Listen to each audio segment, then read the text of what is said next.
platform has to be really thought through,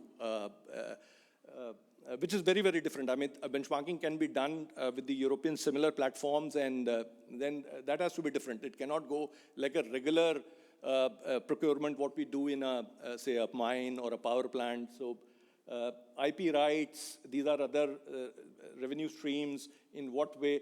And then, yes, one more point is that under Paris Agreement, and before also, there are, in this agreement, there are for international cooperation, so Article 10 especially of the Paris Agreement, it gives leverage to, or say, channels for international cooperation. That has never been, no application went to MOEF, and somebody needs to apply and kind of activate those channels. Those channels are there. West is definitely not interested in that. African countries would go into very small, no, 1 million, 2 million, that's track to diplomacy rather than any real R&D being happening. But if somebody really pushes this, I think it's doable. So similarly, the platform has to have linkages on climate fora, climate advocacy, because otherwise these are different silos, and then which has the impact on the working.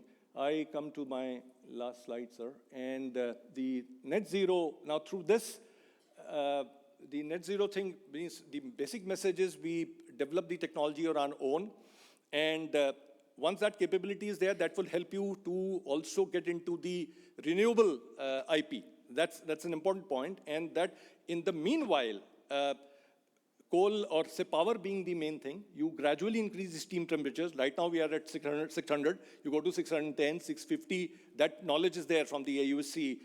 700 at some point, it's a big change, and maybe 750. Americans were planning for 750 and higher in their AUSC. Europeans, we took the European thing, and also the understanding of the material which we had, but one can go even beyond 700. Then shift power boilers to oxy-combustion. That's important. From a carbon capture point of view, oxy-combustion is important, but there is some development. Some basic work is already there, but some work to be done. So I think if you really do on a warlike mobilization, it can be done in a few years. And then new boilers come on this, they would be carbon capture ready. So that my last thing, when the Paris Agreement enabled new carbon pricing regime, which really is expected to take carbon pricing to $50 to $100, once that's ready, then yes, somebody else is ready to invest. As an offset, you can always fit those provisions, bring in the carbon capture equipment. So that's the point here. And then gasification route is definitely open, coal gasification, and we need to establish fixed as well as fluidized. I mean, Sasol need to be studied. I saw the gasification mission document focusing on only fluidized, but I think there is reason to also consider equally fixed bed. And then gasification route then opens you revenue stream. Somebody said trace metals, other Ms. Manook said other byproducts. That's a very known thing. Then we go to the R&D of transportation car trucks, which are to slowly shift from coal-derived methanol. And the basic idea is roughly would be the Ola's methanol economy concept. I think we are going to that rather than hydrogen and all. Hydrogen is there as a, because you see, again, it depends on one's, Japanese are focus more on ammonia rather than hydrogen. So methanol, it seems, you don't have to replace your infrastructure. And then grid scale technologies, power to X, that's important. I mean, once you shift to EVs and all, I mean, right now the grid as it is not the best, our grid. So there is investment required, and then other things to create a smart grid. R&D capability then will transcend into these areas, cement, grid scale storage, tidal power, and so on. Once that capability is there, it becomes easier to, and as I said, eventually CCS provision in power plant industries to be armed. Once that pricing is available, I mean, one expects this 5 to 10 years, this pricing would come. In case it comes in, yes. If it doesn't, then at least on a diplomatic level, nobody can then say that you are not doing enough. So, so that's the main roadmap. And with this, sir, I think these are busy slides. And please, the views are my own, yes. And I think, okay, one or two takeaways, or what Mr. Narayan said of a kind of action plan, I can give. One is, I think this recommendation should go, there's a national technology platform is required, not like Coal India working just on gasification and somebody working on, let's say, oxy-combustion power. It has to be one single, and then, of course, kind of umbrella. And then IT Madras, so far, all of them have been working separately. So there's a lot of work. I mean, Indian Institute of Sciences, we keep interacting, but this is all working separately.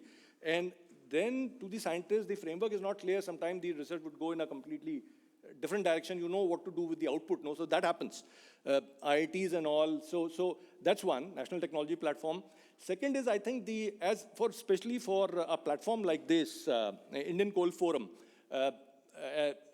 I mean, it's important to fund research, no, to various different, many of the things which I've said, there is no research. I mean, this is our field, while, say, NTPC works on that, but somebody as a doctorate work for 5 years, 4 years, that comes a different output, which may be a 10 degree away, 15, not, we don't expect like 180 degree away, but there could be a fine, and then you get details. So those kind of studies are required. So these 2-3 things, I think such platforms have to do, and we can see, I mean, such interest groups and all industry groups do work this way, no, funding such research and all. So these are the 2 takeaways which can go, one may consider. Thanks a lot. Thank you, Pandit Sahab, for a very enlightening presentation. Now I invite Shri Arnav Sinha ji. Shri Sinha is a founder and chief scientist at Novo Nanmec Material Science Private Limited. He is a mechanical engineer by profession and also holds M.Tech in Material Science and Engineering from Indian Institute of Engineering, Science and Technology, Shivpur. He has around 16 years of experience in MNCs, Sandvik, Saint-Gobain, modular mining and others. And at the beginning of his career, he worked as a junior researcher at Central Glass and Ceramic Research Institute, Kolkata. I present Mr. Sinha. Sinha ji, one small request that try to 10-20 minutes. Very good afternoon, ladies and gentlemen. Before I start, I would like to sincerely thank ICF and its respected members for this opportunity to speak in this esteemed forum. Thank you. I appreciate your presence here.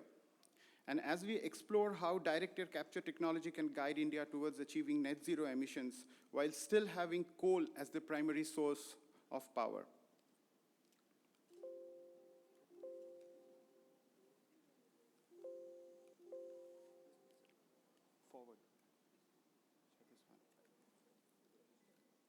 Okay, it is needless to mention that India is going through a phase of unprecedented economic growth. And growth calls for power. By 2035, more than 50% of the power demand in India would still be supplied by coal-based power plants. Hence, India is planning more coal-based power plants, and it's perfectly justified.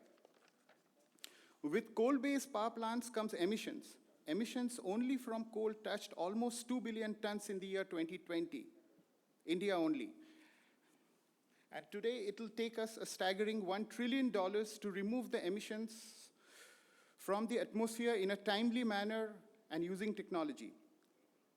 Not only burning coal for power, but mining activities also cause a lot of emissions, Scope 3 emissions especially. Vale, a Brazilian mining company, has emissions close to 600 million tons in a year, and most of it is Scope 3. Thus, for mining companies, reducing Scope 1 and Scope 2 emissions will not make much difference. We have to catch hold of Scope 3. The riddle we have to solve is that we have to reach net zero while we continue to use coal. We do not have an option to ask whether it's possible or not. We have to make it possible. Knowing these facts, we might start to think about CCUS, carbon capture, utilization, and storage, and a lot of other things. A method to capture CO2 from from point sources, like power, steel, and cement plants. But the question is, will it be enough? CCUS in India is nowhere close to implementation. We are still, framing a policy. We are still thinking about it. And we would need at least 30 to 50 years for CCUS to be a part of every emitting facility. And even when we do that, we cannot have zero emissions. It's not possible. It's impossible to have zero emissions. And that's why negative emissions come into the picture. We need to remove CO2 directly, from the atmosphere. This is the famous net zero curve, which says that we need negative emissions to reach net zero. The green portion below the x-axis shows the negative emissions are necessary to reach net zero. And even if hypothetically today we stop emitting, the world would still continue to warm up because the CO2 is already in the atmosphere. And why do we need negative emissions? We cannot have a state of zero emissions, number one. A historic or legacy emissions. We have been emitting for centuries now, and we are emitting as I'm doing this presentation here. And the CO2 is already in the atmosphere. And there are hard-to-abate sectors, like cement and aviation, which are, very difficult to, get rid of, emissions from cement and aviation industries. What exactly is net zero? Net zero is a dynamic state where whatever we finally emit, after all reductions, we remove it directly from the atmosphere. It's a dynamic state because we can never have a state of zero emissions. The removal has to happen simultaneously with the emissions, making the process dynamic. You can argue that we are planting trees, but can trees lead us to net zero? Alone? No. See, because trees can't be scaled indefinitely because there's huge land and water footprint. It affects arable land and food production. It's very, very slow. It starts, it takes a minimum 10 years to even start absorbing CO2. It's not completely measurable and certifiable, and there's no guarantee of permanence. And to give you an idea, to remove 1 gigaton of CO2, land area twice the size of the state of California would be required. How do we do it then? One technology that can lead us to net zero is direct air capture. Direct air capture is the process of removing carbon dioxide from the atmosphere using technology and putting it away for thousands of years, if possible, millions of years. And direct air capture is independent of the emission source. It's not attached to an emitting facility. So unlike reforestation and afforestation, it is faster, it has minimal land and water footprint, it's measurable, and it's permanent. So direct air capture is a complementary solution. It works alongside other removal and reduction technologies like CCUS, reforestation, ocean-based removals, etc., and makes up for the limitations, promising us net zero. The International Energy Agency has said that we have to remove a colossal 1 billion tons of CO2 in the next 30 years to repair our climate. And today, the only commercial plant is doing only 4,000 tons per annum.